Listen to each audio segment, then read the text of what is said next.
2026年8月，邊3個上升星座最容易見到機會呢？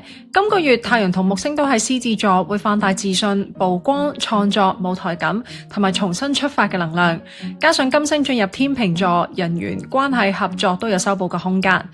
第3係上升巨蟹，你今月嘅收入、個人價值感同埋財務信心會被放大，同時間家庭、人緣、安全感都有改善嘅空間。如果你一直想提升收入或者重新整理自己嘅生活根基，8月可以把握。